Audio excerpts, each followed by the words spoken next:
noite a todas as pessoas que estão me ouvindo neste momento. Sejam ouvintes da Rádio Paraná Oficial ou do canal da Tia Pod. Se você é a tia ou tio do Zap, seja lá quem você for, você vai curtir o programa de hoje, porque nós estamos aqui de novo com o nosso amigo João Bétega, vereador João Bétega. Da última vez que ele veio aqui, a gente fez um estraguinho aí, né? Mas dessa vez nós estamos na paz, tá?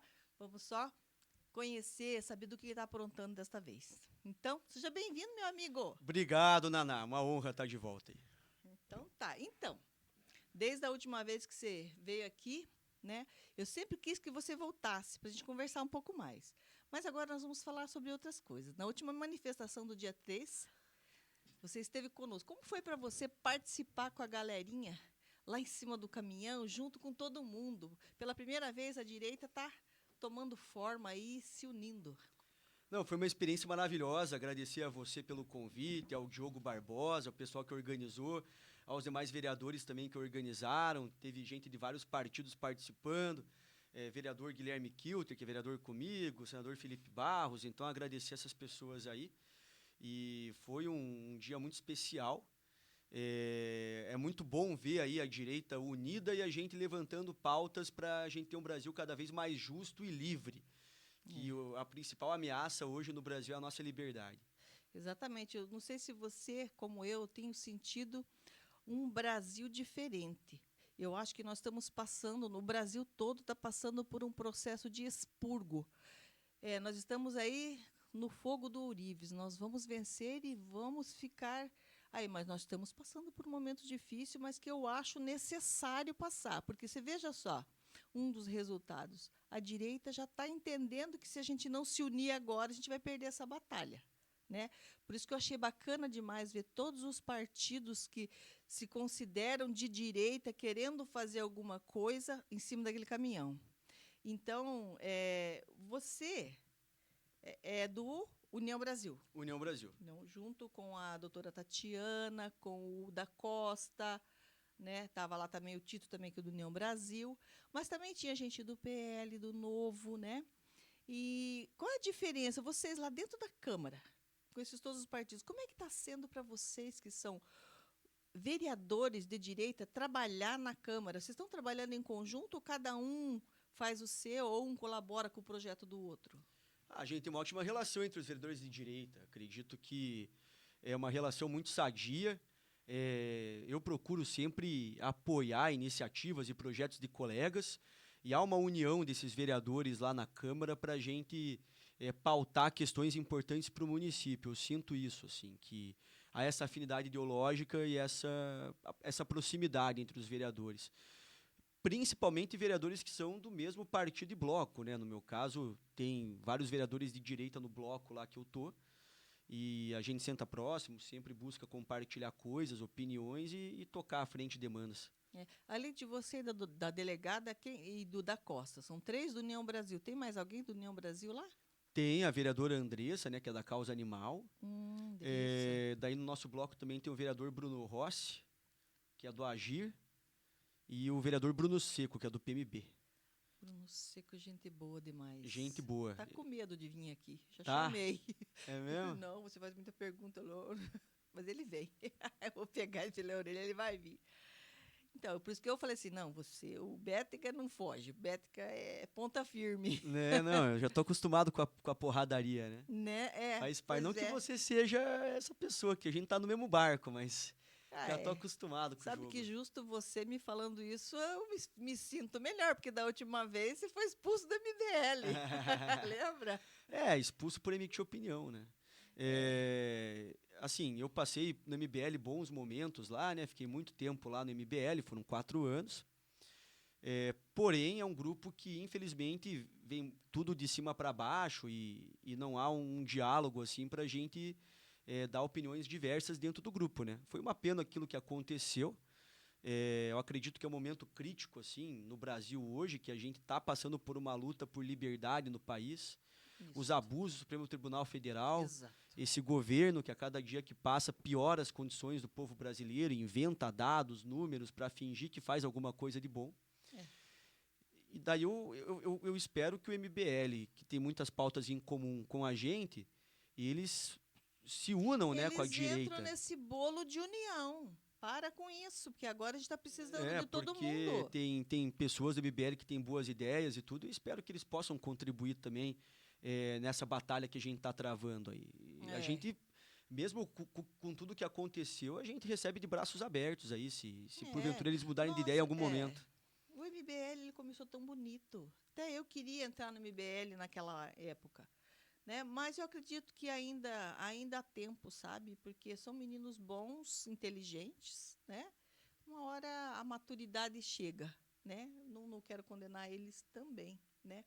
Mas então, o teu mandato, falando de MBL, como é que é? Qual é a diferença do seu mandato quando você estava ainda no MBL, com aquele pessoal todo no MBL, do teu mandato agora?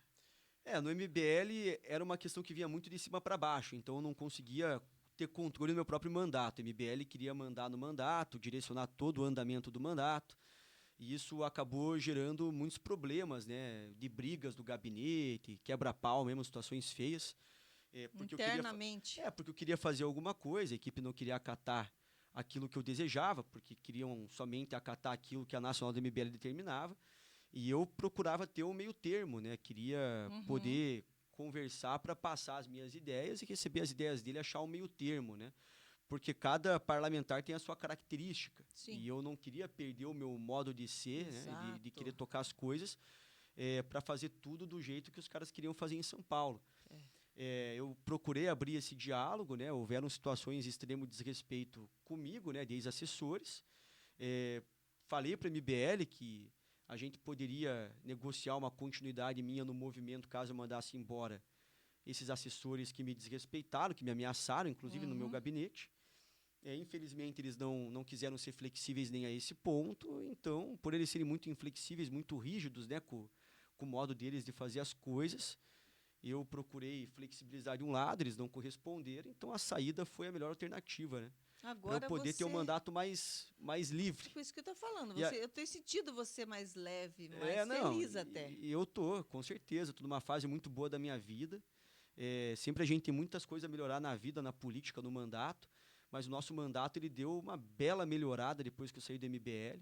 Estamos com projetos novos, boas ideias, uma equipe alinhada, um clima bom de trabalho e também a gente está encabeçando pautas, né, da direita que eram pautas que eu, infelizmente, lá no MBL, por essa questão de ser um grupo muito controlador, que não tinha interesse de abordar essas pautas, eu não conseguia abordá-las, né? Então agora eu me sinto até mais livre para expressar aquilo que eu quero falar mesmo. Ah, que legal. Então tá muito bom, assim.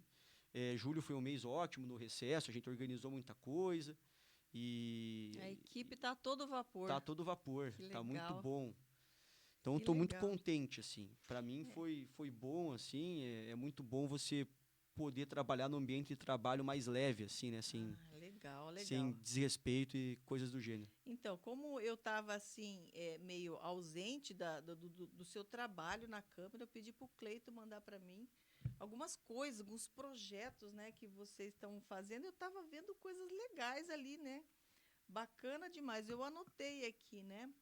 Que é o Estar Solidário. Como é que funciona? Esse é um projeto seu? É um projeto nosso aí, do nosso mandato.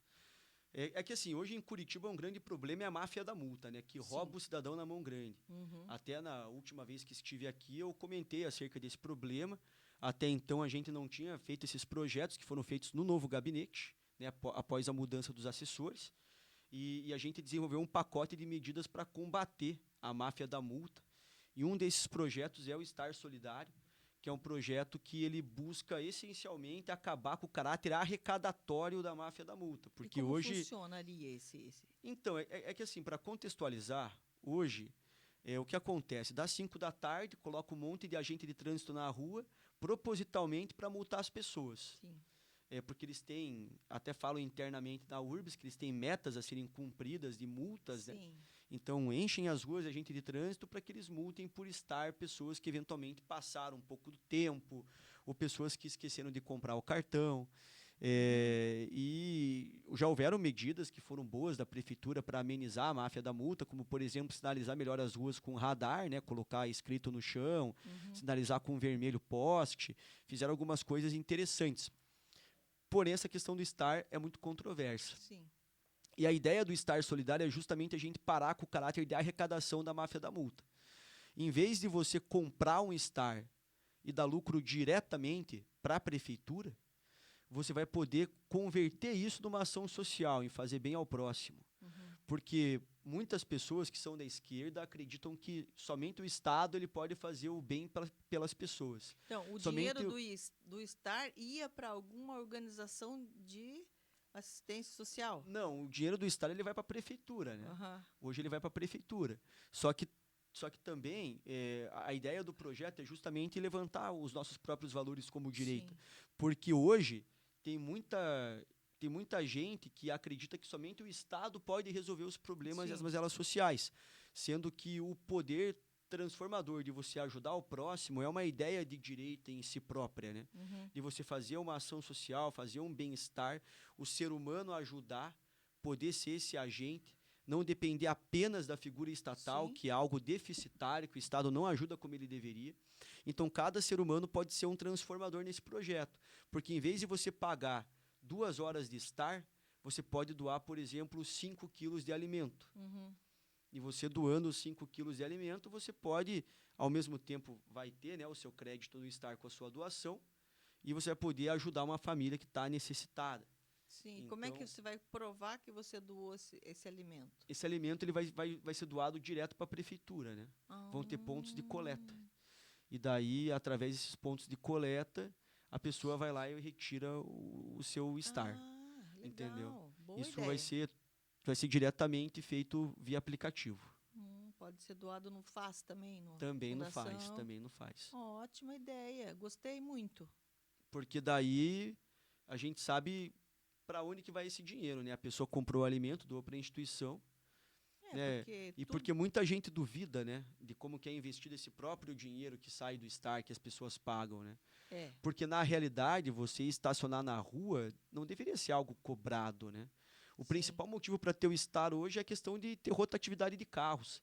Só que tem muitas ruas que hoje têm estar e elas não têm rotatividade alguma. Se você vai na Padre Anchieta, que é o inferno, ou até aqui mesmo na República Argentina, faz sentido você ter estar nessas ruas. Porque tem muito comércio, são ruas movimentadas, então se faz necessária essa lógica de ter uma rotatividade. Porém, tem inúmeras ruas em Curitiba que elas não são movimentadas, e colocam estar nessas ruas para que haja uma função arrecadatória e também para que haja clientela para estacionamentos que estão nessas ruas, né? Que muitas vezes até os próprios donos desses estacionamentos cobram para que haja, né, estar nessas ruas para o cara poder lucrar. Então é uma máfia mesmo o negócio. Assim. Que legal. Ainda bem que tem alguém pensando nisso, porque é uma coisa que eu sempre pensei, esse negócio aí de estar é uma máfia, né? E também eu acho que a questão dos pardais também, né? Pardais sabe o que é pardal, né? Então, eu acho que tem bastante pardal na cidade aí, que a gente vai ver, já passou num. Também é uma questão que eu acho que a gente deve se pensar, né? Mas eu acredito que o pardal teria que ser, assim, educativo, e não para arrecadar dinheiro, né? Agora, o outro projeto teu é o cadastro único para pessoas em situação de rua. Né? Eu achava que já existia um cadastro único para pessoas em situação de rua. Como é que é isso? Existe hoje um cadastro que a FAIS realiza, porém é um cadastro que ele tem muito a ser completado, né? Porque, assim, esse projeto, até trouxe na última vez que estive aqui, é um projeto que ele visa com que a gente tenha um controle sobre a população em situação de rua. Porque hoje tem vários tipos de moradores de rua que a gente tem em Curitiba. Primeiro, os caras que são foragidos da justiça. Tem até vários mendigos aí de tornozeleira eletrônica, pessoas que estão fora do sistema carcerário, deveriam estar lá. Então, através desse cadastro, você pode fazer com que esse cara volte, né, para a penitenciária, caso tenha um mandado de prisão em aberto. Tem também a questão dos moradores de rua que são dependentes químicos, e daí para essas pessoas tem que ser um tratamento completamente diferente. Sim. A gente tem que buscar reabilitar essa pessoa na sociedade, buscar o internamento, caso a pessoa queira, ou pelo menos encaminhar essa pessoa pro CAPS, para outros centros, né, para ela poder ser tratada durante o dia. Uhum. Então é fundamental que haja esse tipo de triagem. E também tem aquelas pessoas que elas estão na rua porque não tem oportunidade, né? Às vezes a pessoa acabou um casamento, a pessoa perdeu o emprego, ela acaba tendo que morar na rua. E Uhum. daí, nesses casos, é muito mais fácil resolver, apenas abrindo uma porta, entregando uma chance de emprego para esse cidadão, se torna algo Uhum. mais fácil. E também tem as pessoas que têm transtornos psiquiátricos graves, né? Que Sim. daí já é um outro contexto. Até mesmo são pessoas que é complicado a gente deixar na rua convivendo com os cidadãos, né? Sim. Então é isso. E as crianças? Porque existem hoje ainda algumas crianças em situação de rua com as suas famílias, né? Tem algum projeto para proteger essas crianças, que é a minha preocupação. É uma boa ideia de projeto para proteger as crianças em situação de rua. A gente não desenvolveu ainda uma medida voltada a isso em específico, só que é uma ótima ideia, assim, para a gente conseguir colocar essa criança na escola, né, tirar ela dessa condição. Sim. E daí, esse projeto ele visa que seja feito um cadastro completo Uhum. para saber a origem, né, do cidadão, de onde ele veio, para saber também a situação, né, da pessoa, o porquê que ela está em situação de rua, o que levou ela a isso, se ela tem algum vício, se não tem. Também É. saber se ela utiliza, né, os aparelhos da FAES, como os hotéis sociais, como mesa solidária. E tem várias vagas. Também procurar acompanhar quanto tempo essa pessoa já está em situação de rua, É. para que ela possa sair dessa situação. Porque hoje a situação da população de rua é o principal problema da cidade, alarmante, né? É Você alarmante. anda pela cidade e tem morador de rua em tudo que é canto. Eu moro na região norte, eu moro perto do Cabral lá. Uhum. Lá na igreja do Cabral, antes não tinha morador de rua, assim. E Hum. agora você vai à noite, assim, infestado de morador de rua. Sim, lá onde eu trabalho, tem um escritório também que é no Hour, também parece muito morador de rua, dá medo, às vezes, dependendo do horário. Não que eles sejam, mas é que a aparência deles, como aquela aparência sabe, de pessoa que não se cuida, a gente não sabe qual é o tipo de comportamento que ela vai ter. Para a gente que é mulher, eu fico com medo. Mas, por outro olhar, assim, eu acho legal essa preocupação, não só por ser feio, mas porque cada pessoa tem uma história, né? E se importar com a vida humana daquela pessoa, tentar entender o porquê que ele está ali na rua. Se é questão química, se é questão de doença mental, se é a própria depressão. Eu conheço história de pessoas que saíram de casa porque estavam com depressão. Então, eu acho importante esse olhar humanizado para as pessoas, sem julgamentos. Achar que todo mundo é bandido porque está morando na rua não é verdade. Mas tem muito bandido Mas também, né? tem, mas tem. Esse que é o E problema. não tem como identificar. E daí, por isso que a gente fez esse projeto. Aham. A gente fez esse projeto justamente para poder identificar. Porque toda pessoa que mora na rua tem que ter um cadastro na FAES, para saber quem é, entendeu? Então, a ideia do projeto é justamente a identificação para, se o cara for bandido, que ele não esteja na rua em Curitiba. E Uhum. hoje tem muito bandido que mora na rua em Curitiba. Pessoas com diversas passagens pela polícia e que são soltas, né, pelas leis brandas do Brasil e ficam na rua cometendo pequenos furtos, crimes, né? Uhum. Inclusive, eu até parei agora de entrevistar os petistas, né, aos domingos na Uhum. feirinha do Largo da Ordem, Tem muito. mas eu fiz bastante tempo esses vídeos, assim, né? Uhum. Agora, acho que até meu público já mudou um pouco de disco, se eles querem mais que eu possa outro tipo de coisa. Sim. Mas eu lembro que quando eu ia entrevistar os petistas, acontecia diversas vezes, nas ruas próximas, a 13 de Maio, outras ruas, assim, de ter nóia quebrando o vidro das pessoas que paravam na rua para poder ir na feirinha.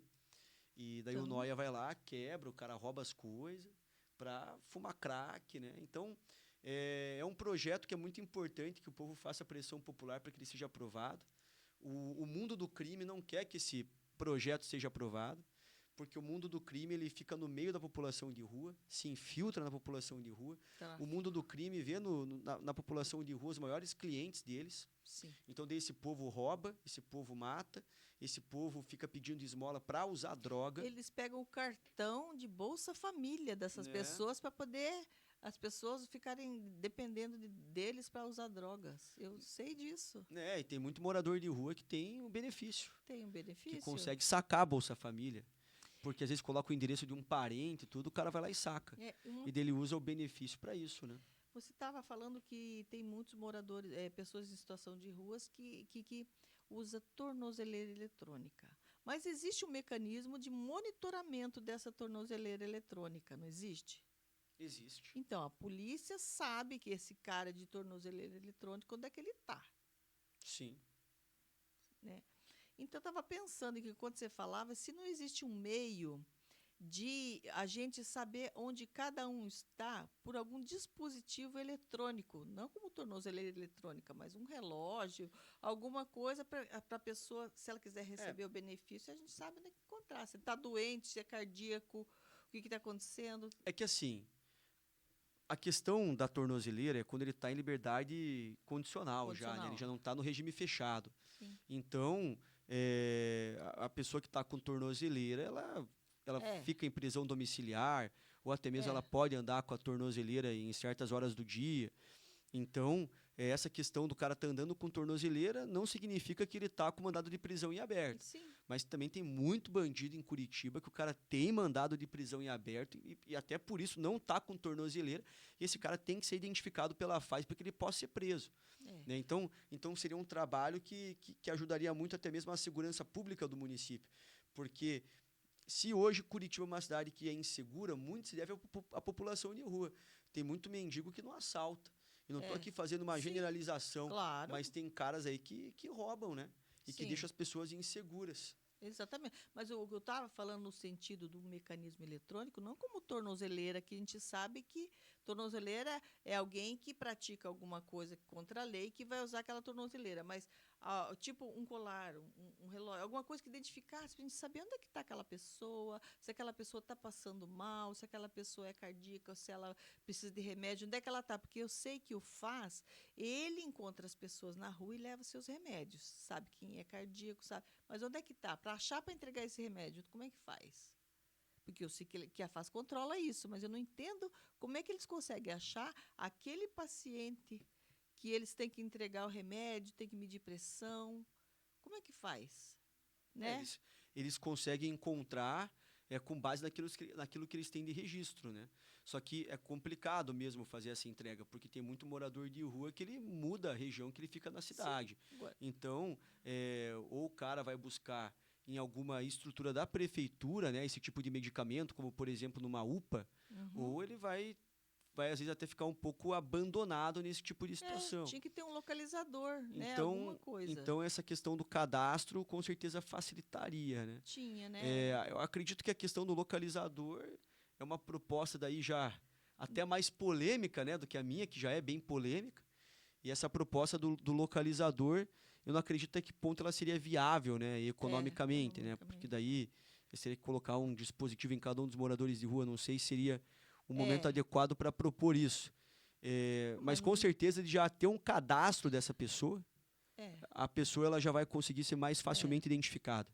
Tem que ter verba na prefeitura para fazer esse daí é um grande projeto, né? Mas assim, não é para marcar, é preocupação, né, com o indivíduo.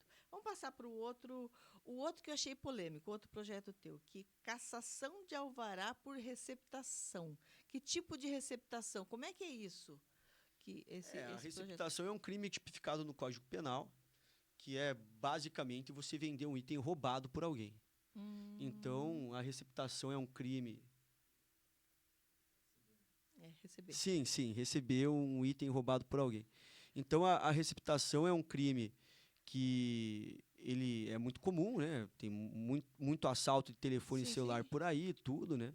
Até tem uma questão que até manda esses aparelhos para fora do país, né? Tem um fluxo, pelo menos em São Paulo, de mandar para a África esses telefones, venderem em outros países. Pessoas que conseguem localizar o telefone celular mais posteriormente e acham, né, telefone na África, coisas do gênero. Então, a ideia desse projeto é caçar o alvará de estabelecimentos que estejam envolvidos com esse tipo de crime.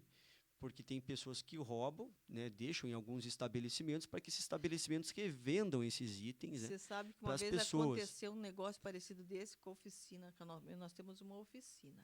Ele atendeu um cliente, atendeu normal, trocou, cuidou da roda, do balanceamento, né?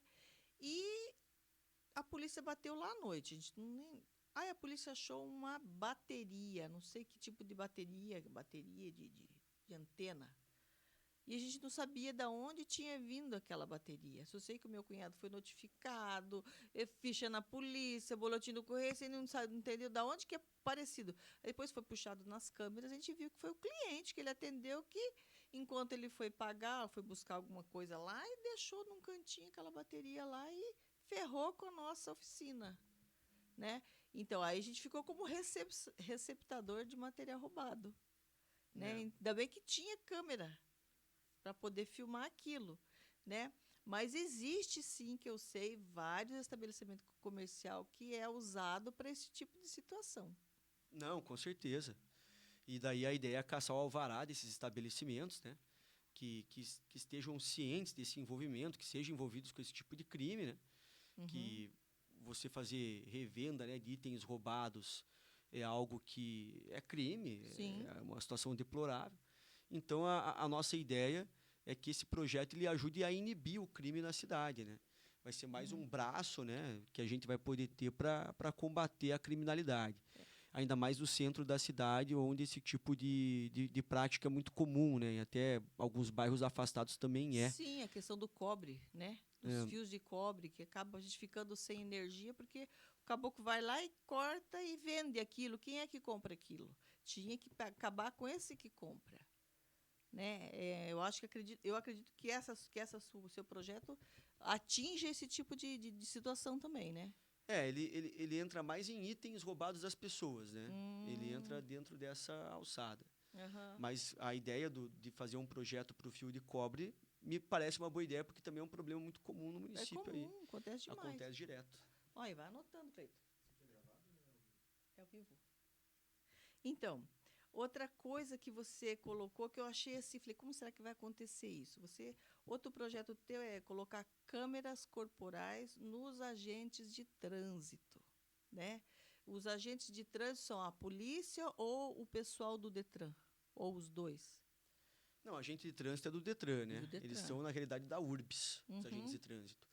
E Aham. daí são eles que são os agentes responsáveis, né, por multar as pessoas, né? Sim. Tanto por estar quanto por radar móvel, né? Aham. Então a ideia da gente colocar uma câmera corporal no agente de trânsito é para que as pessoas tenham condições de poder recorrer das suas multas com justiça. Eita, coisa boa. Então, você poder ter acesso a uma filmagem de como foi o momento em que você foi multado é uma maneira que as pessoas têm para provar, né, se realmente Sim, cometeram uma infração de trânsito ou não. Então, a verdade. ideia do projeto é essa. Ótimo, gostei muito, porque já aconteceu com meu marido ser multado de uma coisa que não era para ser multa, né? Outro falando desses seus projetos, é uma coisa que eu aprendi hoje. Quando o Cleito me mandou sobre ludopatia, eu falei, que será que é ludopatia? Aí eu fui ver o que, que é. Você sabe aqui de casa, o que, que é ludopatia? É uma coisa que acontece às vezes na sua casa e você não sabe. Que é o vício, a dependência de jogos. Isso é muito importante, porque eu conheci uma menina, amiga da minha filha, que ela estava tão dependente no jogo do tigrinho que ela começou a vender as coisas, ela vendeu carro, vendeu moto, e ela precisou de um tratamento psicológico para poder se livrar dessa dependência, dessa dopamina que o jogo dava a ela.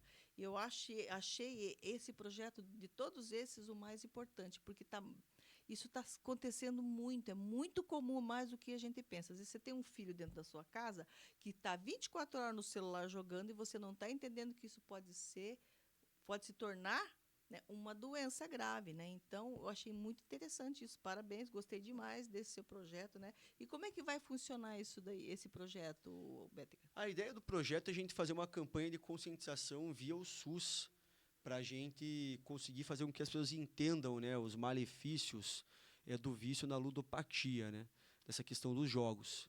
Então, hoje há um grande problema, como você falou, em relação ao jogo do Tigre, em relação a outros tipos de jogos, né, que deixam pessoas viciadas e fazem elas venderem todos os seus bens.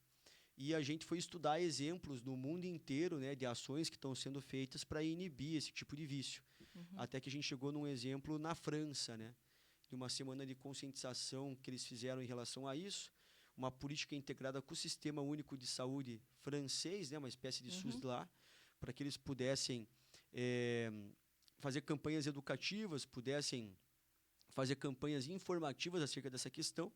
E daí houve um estudo, anos depois, que provou que esse tipo de campanha diminuiu drasticamente os casos, né, de pessoas que por causa do jogo afundavam, né, as suas vidas. Então, foi um projeto que ele funcionou, gerou estudos acerca disso, foi um case de sucesso e a gente protocolou uma medida bem parecida na Câmara Municipal para a gente buscar dar a nossa contribuição, porque é uma questão de saúde também, né? A pessoa que se vicia no jogo, como qualquer vício, ela acaba interferindo em toda a sua vida, inclusive na sua cabeça, né? E isso acaba destruindo a vida da pessoa. Então, o que a gente tem que fazer é conscientizar, né? Falar para as pessoas que, se quiser jogar, jogue, mas faça isso com moderação, não gaste as suas economias. Exatamente. Pense em uma maneira boa de eu fazer. acho que também não é só jogo. O TikTok hoje tem se tornado um aplicativo onde as pessoas prende as pessoas. Eu mesmo criei um TikTok faz uns 3 meses. E é impressionante. Como eu entro no negócio, daqui a pouco eu vou passando, que eu vejo, já passou 40 minutos, eu estou ali naquele TikTok, né? Então a gente tem que monitorar. E o TikTok também é um tipo de plataforma que, né, faz com que você ali queira aquela dopamina, né? Porque são jogos, são coisas interessantes. E também tem a questão do TikTok, onde você gosta daquele, segue aquela pessoa, ele faz lá batalhas. E você gosta daquele personagem, então você compra aquele presentinho para você precisa comprar aquilo para você jogar aquele moedinha para que aquele pessoa que você gosta ganhe aquela batalha. Eu caí nisso já várias vezes, já paguei, já joguei moedinha, já joguei dragãozinho lá para ajudar uma pessoa que eu gosto. Então, tudo isso são armadilhas, né? Então, inclusive tem batalhas de patriotas, petista contra os bolsonaristas, né? Então, eu estava caindo lá de jogar e ajudar os bolsonaristas lá a ganhar dos petistas, né? Então, tudo isso são armadilhas que a gente precisa tomar cuidado. E eu achei muito legal essa questão aí.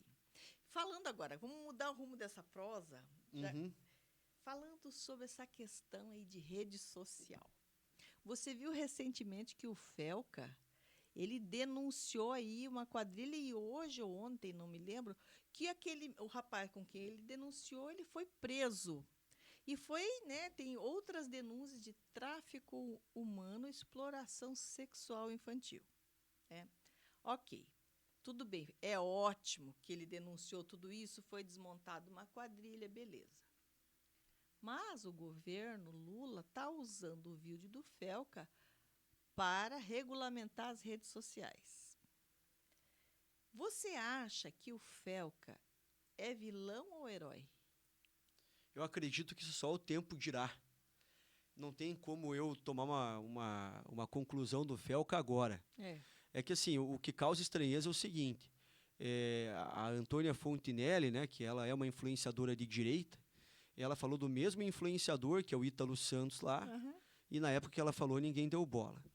A Damares, ela fez as denúncias sobre a ilha de Marajó, e quando ela fez as denúncias, ninguém deu bola. Daí, no ano passado, quando todo mundo soube da verdade sobre Marajó, aquele deboche que faziam com a ex-ministra Damares, pararam de fazer o deboche. E agora aconteceu a mesma coisa com a Antônia Fontinelli, né, em relação a essa questão que o Felca trouxe. Acredito que o vídeo dele é bem necessário. Sim. Esse tema da sexualização das crianças é um tema que toda a direita luta há muito tempo. É um tema que é necessário. A gente precisa fazer uma conscientização dos pais para que eles saibam educar os seus filhos, para que os filhos eles não caiam nesse tipo de coisa na rede social. Eu até fiz um vídeo há um tempo atrás que bombou muito, fazem uns anos, assim, que eu relatei, assim, no meu vídeo, exemplos de pais, né, que que criam contas para suas crianças e vários pedófilos vão lá comentar, né, nesses vídeos lá, falando que a criança é bonita, isso e aquilo. E esse vídeo bombou na época. E daí isso mostra um descuido desses pais, né? E eu acredito que a questão vai muito mais da maneira como as crianças são criadas do que uma própria regulamentação de plataforma. Houve até uma proposta agora do governo, né, para que houvesse essa regulamentação, o governo já aproveitou isso. Tem projetos aí de deputados rolando para falar que criança não pode usar rede social e tudo. Eu acredito que tudo isso é uma grande bobagem, porque tudo passa pela maneira como os pais criam os seus filhos, entendeu? Claro que, certos sites uma criança ela não pode utilizar, como sites proibidos para menores de idade. Então, as crianças elas devem, né, ter acesso à internet monitorada, né, pelos pais, assim. E é uma função que é da criação da criança. E o que eu acho muito triste é que o governo federal ele pega uma pauta que é importante, que é a pauta do combate à sexualização das crianças. Adultização das crianças. E é uma pauta que, curiosamente, a esquerda ela não costuma abordar. Exatamente. Inclusive, o vice-presidente do PT no Distrito Federal ele foi preso por abusar de criança. Um ex-assessor da Gleisa na Casa Civil, na época da Dilma, ele foi preso por abusar de 17 crianças menores de 14 anos de idade. Então, até mesmo há denúncias de petistas que cometeram crime de abuso sexual contra crianças. O PT não expulsou essas pessoas, nunca falou nada dessas pessoas, nunca deu olhar a essas pautas. Quando houve algumas discussões, né, como a questão de Marajó, ou até mesmo a discussão do Ítalo Santos no passado, o PT simplesmente ignorou. Então eles estão pegando uma pauta que é de apelo popular, uma pauta que comove as famílias, para tentar passar um projeto de censurar as pessoas e tirar a liberdade dos opositores do governo. Né? Exatamente. Então é dessa forma que eu enxergo. Se o Felca fez o vídeo propositalmente para ajudar o PT, eu já não posso falar, porque eu não tenho como provar isso. A única vez eu vi o Felca comemorando quando o X foi tirado do ar. Ele abriu uma champanhe e falou: isso aí, Xandão, um brinde a você, e foi comemorar. Por isso que eu fiquei assim, falei, pensar que esse menino fez isso, né, de propósito, porque o vídeo é muito bom e é verdadeiro o que ele fez, foi excelente. Ô, Felca, se você estiver me vendo meu podcast. Vai dar muita audiência com ele. Eu quero. Eu até mandei um convite aqui no Instagram para ver se ele vê, mas duvido. Gostaria, seria maravilhoso. Eu queria perguntar tudo isso para ele, porque eu não quero acreditar que ele fez isso de acordo com o governo federal. Mas se fez, ele deve ter ganhado uma boa grana. Né? Pensa. Né? Isso vale muito hoje. O vídeo, né, já teria dado uma boa grana para ele, né? Ele abriu mão da monetização, mas um vídeo de 30 milhões, meu Deus do céu, né? Pois é, né? Nossa. Então, é isso que eu estou falando. Desse governo. Esse governo, ele é tão... Como é que eu vou dizer? Maléfico que eles aproveitam até o bem para fazer o mal. Né? Porque essa questão do Felca foi uma coisa boa. Né? Mas o que eles querem agora? As pessoas que defendem a regulamentação das redes sociais, a conta vai chegar para você. Aí você vem correndo aqui atrás dos bolsonaristas, atrás do pessoal da direita, né? Falando sobre tudo que está acontecendo no Brasil agora. Né? Sobre essa questão aí, que a casa do Alexandre de Moraes está caindo. Hoje ninguém mais tem medo de falar Alexandre de Moraes. Por quê? Ele pregou, desde 2022, o medo nas pessoas. E as pessoas até então tinham medo de falar esse nome. Aliás, tinham medo de falar algumas palavras, como coronavírus, etc, etc. Só aquela palavra que começa com Pedro, que a gente não fala ainda, porque aquilo lá... Né? Só que agora está em alta essa palavra, por causa dessa questão do Felca. E essa questão do Alexandre de Moraes e tudo que ele fez está sido colocado aí no ventilador por causa de um ex-assessor dele. E isso é ótimo para a gente. Né? Falando de tudo isso que está acontecendo, só que isso tem a colaboração aí do Trump. Né? Essa questão da taxação de 50% que o Trump fez para o Brasil. Qual a sua opinião sobre isso? Acredito que o principal culpado da taxação é o PT, o Alexandre de Moraes, né? O principal motivo, todo mundo sabe, que é a questão comercial do Brasil com os países do BRICS. O Brasil ele defendeu que o dólar não seja moeda de comércio entre esses países, né? E isso gerou uma revolta, né, do governo americano, que eles querem manter o monopólio deles de poder. Então, o Lula diversas vezes defendeu a utilização dessa moeda. O Lula ele se aproximou de diversas ditaduras, né, durante esse governo. Recebeu o Maduro aqui no Brasil, falou que a Venezuela sofre preconceito, falou que o Xi Jinping vai mandar um cara aqui para o Brasil para ajudar na regulamentação das redes sociais. O Lula se aproxima também do Irã, mandou o Alckmin lá para a posse do novo presidente do Irã. O Lula não repudiou o Hamas como um grupo terrorista. O Lula criticou Israel e chamou o governo Netanyahu de um governo fascista, né, um governo ditatorial e algo do gênero. Então ele dá vários acenos que vão na contramão do mundo democrático, né? Também falou que Cuba, recentemente, ele falou que Cuba foi um país que cresceu muito, que é um espelho a ser seguido. Então e além das próprias coisas que ele falou do Trump, né? Que até mesmo antes da taxação começar a entrar em vigor, ele dobrou a aposta e falou que o Trump não sabe negociar como ele, assim como ele fez várias provocações ao Trump. Então ele foi inflamando essa questão. E hoje o governo americano é um governo que é próximo das Big Techs, né? Apesar da briga do Trump com o Elon Musk, é um governo que é próximo das Big Techs. A regulamentação das redes sociais é péssima, né? Para os Estados Unidos, porque além da questão financeira, também tem uma questão da própria liberdade do país. O Brasil é um país importante no mundo, é o principal país da América do Sul, maior, né? A maior potência econômica. E para os Estados Unidos ter um país que tem essa condição como um aliado muito mais da China do que deles, causa esse tipo de problema. Exatamente. Então, é uma briga que extrapola a própria questão brasileira. E essa questão da regulamentação das redes sociais é um ponto também que pega bastante. E assim como os próprios julgamentos do Alexandre de Moraes, né? E a própria intenção do STF de fazer censura, né? Exatamente. E já derrubaram contas de vários políticos do Brasil. Tem várias pessoas exiladas do Brasil por darem as suas opiniões. Exatamente. Como o Oswaldo Eustáquio, o Alan dos Santos. Até o próprio Daniel Silveira. Daniel Silveira, que foi preso de uma forma muito covarde. Vários manifestantes do dia 8 de janeiro, pessoas idosas que têm necessidades especiais. Braga Neto. Pessoas que morreram na cadeia, inclusive como Clezão. Agora saiu uma notícia recentemente aí de um rapaz que é autista, que está na cadeia também, sem ter um tratamento adequado. Então, tem uma série de questões que elas mostram que o Brasil é um país que, a cada dia que passa, não respeita os direitos humanos. A maneira arbitrária como foram feitas as prisões mostram que o país é um país que não respeita os direitos humanos. Então, assim, você vai falar que tem uma tentativa de golpe sem ter um tanque na rua, sem ter, de fato, uma tentativa de tomada do poder?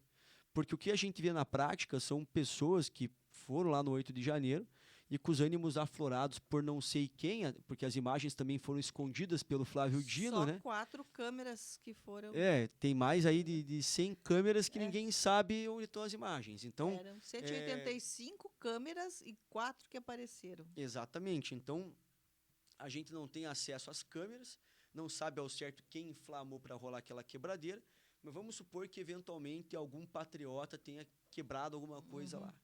Pô, que a pessoa receba uma pena por depredar patrimônio público. A mesma pena que o MST levou quando foi lá e fez a mesma coisa. E assim, convenhamos, assim, quando você depreda um patrimônio público, a chance de você ser preso é baixa, ainda mais pelo tempo de pena que o Xandão colocou, né? Exatamente. Que tem penas que ele deu, por exemplo, para Débora, que nenhuma pessoa que comete um crime de roubo, por exemplo, consegue. O cara que sentou na cadeira dele está 17 anos de cadeia. Então, porque sentou na cadeira dele. É um absurdo. E todo mundo pensa que essa taxação é por causa do Bolsonaro. Agora eu vou perguntar para você que está em casa. Por que você paga quase 20 mil num iPhone? Já parou para pensar nisso?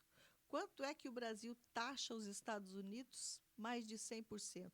Aí vem o Trump, taxa 50% e todo mundo acha ele o vilão. Só que o Brasil já está taxando os Estados Unidos mais de 100%. Né? Por isso que você vai pagar quase 20 mil no iPhone. Que você estando lá, você paga menos que a metade do preço. Agora, ninguém fala disso.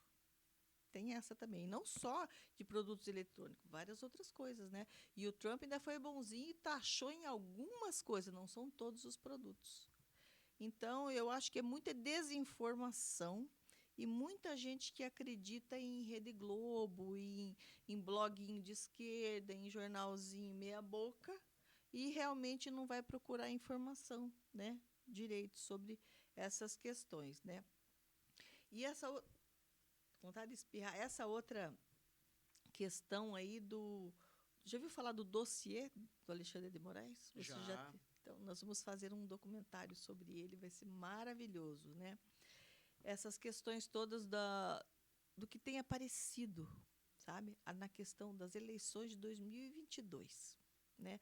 Da influência dos Estados Unidos, do Biden, do pessoal do Biden, em relação a eleições. Você acha que é possível que essas eleições de 2022 sofreu algum tipo de alteração, não, de influência para que pudesse o Lula ser eleito? Isso são só Não, opinião. isso aí eu não posso responder, que é Só capaz de dar opinião. problema para mim. Essa pergunta, assim, de todas que você pode fazer para mim, essa aí eu prefiro não responder. Pois é. A minha opinião é que eu acho que sim. Eu posso falar, porque eu não sou parlamentar, né, esse lado. Uma coisa que eu quero falar para... Não sei que hora que é agora. Está quase na hora. Você viu que nesse último dia 3, que nós fizemos a manifestação, né? Uma pessoa ela falou assim que aquele caminhão que estava lá eram pessoas que estavam querendo fazer campanha eleitoral, né? A minha opinião sobre esse assunto, se você quer saber, é completamente diferente. Por causa da primeira lei da Constituição, né? Artigo 1. Todo poder emana do povo, mas o que vem depois da vírgula é o que estava naquele caminhão. Uhum. Por quê? Como é que é isso? Através dos nossos representantes. Ou seja, o povo sozinho não vai fazer nada. E essa é a primeira vez que eu estou vendo os parlamentares dando sua cara a tapa para bater. Ali, naquele caminhão, foi o dia em que os parlamentares estavam representando o povo de verdade.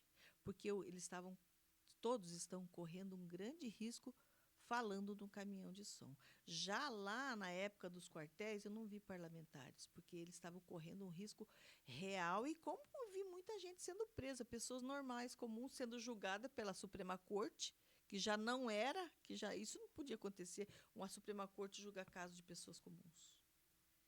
Então, você acha que você foi uma das pessoas que subiu naquele caminhão e falou com força lá? Você acha que... Como você se sentiu falando num caminhão representando os seus eleitores? Me senti muito bem. Acredito que as pessoas elas pedem para que eu faça isso. Você não teve medo? Acredito que não, cara. Assim, não tem como eu me eximir de certas coisas, assim, de não realizar certas coisas que meu eleitor pede.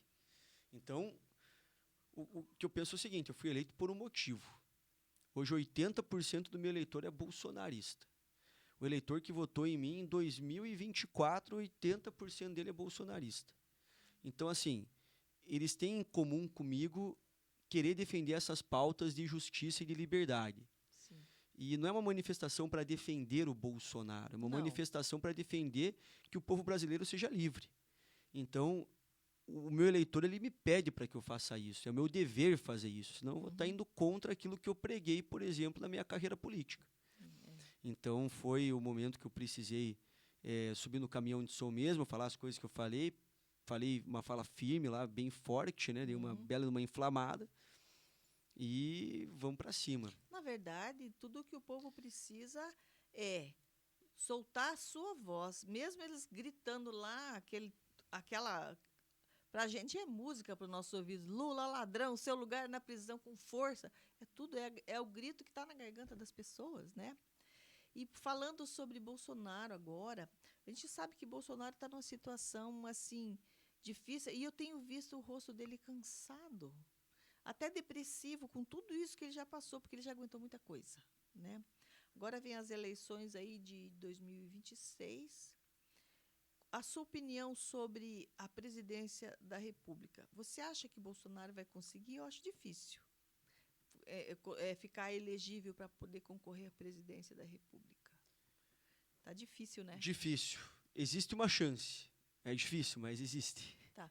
Caso Bolsonaro não consiga, nós temos aí alguns candidatos. Tem o Romeu Zema, o Caiado, Ratinho Júnior, aí o Tarcísio, né? Desses candidatos aí, desses 4 que eu falei, né? Qual que você se sente mais seguro em votar, em Acredito apoiar? que nesse momento aí seria bom ter uma chapa de Tarcísio e Ratinho Júnior, minha opinião. É, Só que eu também penso que esses governadores eles têm que se posicionar mais. Eu é, acredito que eles têm que comprar as brigas que a direita está comprando. eu acho também. Então, eu acredito que quem desse grupo se mostrar mais alinhado com as nossas pautas e nossos valores e comprar as guerras que a gente está querendo entrar, Aham. vai ser o que vai mais se destacar e vai ganhar a eleição. Você viu que determinado tempo lá da nossa manifestação surgiu um grito vindo do povo sobre o Ratinho Júnior. Uhum. Você conseguiu ver isso, Conseguir. né? E eu achei que isso foi bem ruim por Ratinho Júnior. Mas eu ainda vejo aí uma chapa de Ratinho Júnior e Romeu Zema. Eu acho difícil o Romeu Zema. É. Não voto muita Eu fé. estive no evento de filiação do Paulo no Novo, estava lá o Ratinho e o Romeu Zema, né? E foi cogitada essa situação, né? Agora, eu não vejo o Ratinho como vice do Romeu Zema. Eu vejo, se for para acontecer, é o contrário, né? E eu não sei até que ponto isso pode ser bom. Por quê? Porque o PSD continua no poder, o sistema está lá. E eu não sei o que é pior, o sistema ou o PT, Né?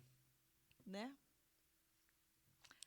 É que para governar você vai precisar falar com os caras, né? Tem esse lado também. Mas os caras sempre querem estar no centro e não na É. beirada, né? Complicado mesmo. Não é que nem na questão aí do Alcolumbre e do Mota. Eu me lembro quando foi a questão da votação lá da Câmara, eu era contra. Eu era contra, mas todo mundo aí, eu falei, não, tem que ser o Marcel Van Hatten e o Girão. Por quê? Porque daí o prato seria nosso e não só a beiradinha, É.